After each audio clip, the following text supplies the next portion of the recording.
Okay, so new laptop camera, not going through my setup. I'm actually down in the new room I built on my house. So I just wanted to do this video, quick video, fun video, and it's on bad mixing advice. So I got my phone right here. I did a little Facebook post and wanted to hear what kind of terrible advice people have given y'all. So let's just get started. Okay, mix with pink noise.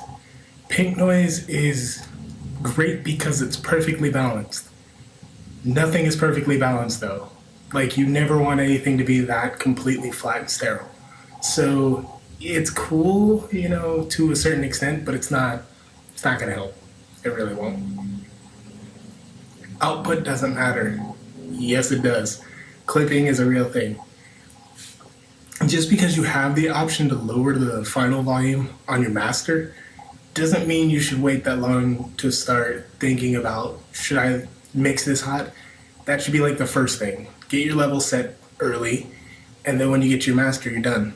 Don't have to, backtrack 20,000 different volume like boosts. Pretty simple. Got it. Okay, so whatever DAW you're using, it's not good enough. You need to switch to this. You've probably heard the rumor, the myth, or whatever about Pro Tools being the best. Not true. You've probably heard about this or that being the best. Not true. So when it comes down to it, there are different things that make different DAWs a little bit technically better, but in actuality, it doesn't really matter. If you are in a DAW that's the most technical ever and you just cannot work quick in it, it's not a good DAW for you. And that's the big thing to keep in mind. It's not really about the technicality, it's about how you use it. If it's not good for you, it's just not good for you. So you don't need XDAW to do X thing. Just use whatever you're comfortable with, use what works for you, and get it done. Have fun. Okay. So and so uses this plugin, so if you use it, you'll sound just like them. No, unless you think exactly like them and use it the exact way that they do. Sorry to tell you, but it ain't gonna happen. Like, I know a lot of people that they're like, oh, I want to mix like so and so, and they use Massive, and you can't get that sound without Massive. Massive is you may be able to get close because it's only got so many parameters to tweak, but in actuality, it's all about the way they handle their stuff. If they do a certain thing in a certain order or they post process a certain way, you may notice they get a certain quality out of it. You can get similar, but until you literally do everything they do, it's gonna sound different, especially if it's your music and you don't compose like them. Sorry.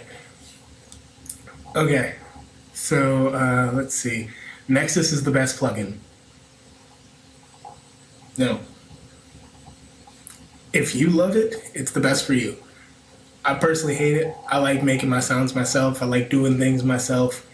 If I'm gonna use a sample that's like pre-loaded or pre-sequenced, I'm gonna do it myself. That's just the way it works. So Nexus, is it the best? If you like it, it's the best for you. That's what matters. Everybody uses cracks. Pay for your stuff. Plain and simple. If you want to get paid for your stuff, pay to use what you used. It's people think that you could steal and you just start making in money and like, oh wow, once I get paid, I'm gonna do it. No, just pay for it. Get a job. Like this is a luxury. You don't need to be a music producer. So pay for your stuff. Don't just crack everything. Use Soundgoodizer on every channel. I've gotten like 4 different Soundgoodizer things. Use it on every channel. Use it on your master. Use it on your kick drums. Use it on your vocals. It is a maximizer. It is for Maximus presets. They don't know what sound you're loading in. They just turn up the volume and maximize it. Is it good? Well, sometimes. But do they know the context of your music? Do they know how your EQ curves work? Not really, so sometimes it can work against you. So I haven't used Soundgoodizer in years. Once you learn a compressor, it's kind of hard to use both Maximus and Soundgoodizer. They just kind of make it difficult when it doesn't have to be. So check out my video on compression. I think you'll learn a lot. Use Fruity Limiter so that the waveform is hitting the top line at all times. No, that is again the same maximizing. You are turning yourself up to the point where it's close to zero or at zero or above zero. Doesn't need to be that hot, ever. Unless you are mastering a track and your goal is maximum loudness, it should not be that loud. It shouldn't. Sorry. Use at least 3 sausage fatteners on 100% on the master channel to get a nice chorus and surround sound. That is funny. No. Always reduce the volume on your master fader to prevent it from clipping. I don't know if I can call that bad advice, because it's kind of good if you're sending it to get mastered. Yeah, you're going to want to back it off a little, clearly. Just as a way to make sure that it doesn't go into clipping in the analog world. Because for some odd reason, a mix done in digital sometimes can get a decibel to 3 decibels louder once you export it or once you move it into the analog realm. So, it's not bad practice. Boost the EQ of everything. No. So, my friend Vince, another amazing producer, he gave the best advice or the best analogy. He said, if you're in a restaurant and everybody is talking really loudly and you can't hear anything, everybody thinks, oh, I'll just talk louder, which just makes the whole room turn into mush. It's just this loud blob. No, don't start boosting things. Start lowering things. Clear room. If you know something, you only have like X amount of space, clear out some room there so something else can sit there. Just pretty easy. Okay, so let's see. Scoop the mids. No. Mids are very important. On a smaller speaker like a phone or on a laptop, you need those mids, otherwise your track's not going to sound good, because they can't produce pretty much anything under 80 hertz. And that means if your kick drum, you scoop the mids out, it's gone. You got your lead and you scoop the mids out, it's gone. Half the stuff it needs to have the mids. So, yeah. Use gross beat on everything. If that's the sound you're going for, go for it. If you want your music to sound musical, you might not want to do that. Just saying. Add lots of low end to the vocal to give it more presence. No. If your vocal doesn't have a lot of low end, you can make it fatter by using compression and like multiband compression, saturation and stuff. But boosting the low end, if it doesn't exist, you can't really turn it up. All it'll do is just make it honky. So if your vocal is not present, try boosting the around 4K and try boosting the mids and the low mids. Because that means there's probably something there that, needs to have a little bit more so it sits on top. Okay, you should stick to X if that's your style. Yes and no. If you're branding and you're trying to be a future bass producer, make future bass. Don't go, so my album's gonna have future bass, dubstep, I'm gonna have a rock song, I'm gonna have a techno track, I'm gonna have a pop track.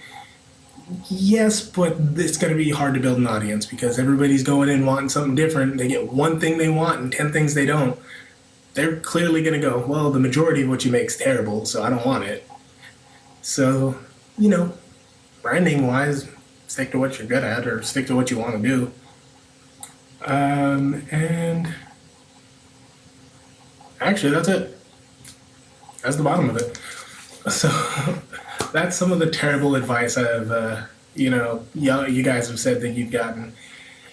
And I've talked about why some of it's bad, some of it's not so bad, and why you should, be subjective. Because everybody has their workflow.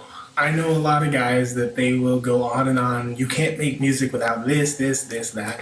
I need a mixer. I need a fancy sound card. You need analog tube, $1 million stuff. And then you got those guys that are like, I use my laptop and that makes it sound better. So you kind of gotta go, is there really a right way? Not really. So if any of these tips work for you, then they work for you. They're not bad tips, but for common practice, not always the best. So anyways, hope you guys enjoyed yourselves. Hope you guys got a good laugh out of this. And if I knew how to, I would put the comments, the Facebook comments at the bottom of the screen. I have no idea how to do that, and as you guys already can tell from the video, I'm using my laptop built-in cameras, and it's terrible. It's probably going to be super latent, but that's not the point of this video. Anyways, next video for Audio 101 should be coming out soon. I kind of make them based on what you guys send in, what you tell me you want to see. Also, I do them whenever there's a good idea. I won't just throw out a crappy tutorial just for the sake of making sure I have a post. So if you want something, you want to learn more about something, let's say I covered something, but you feel like you have questions, I may do a follow-up video. That'd be awesome. So let me know. Tell me what helped. Tell me what didn't. Tell me which bad tips you followed until you realized it wasn't helping. Keep it lively, man. It's music. It's fun. Now go have fun mixing. Anyways, peace.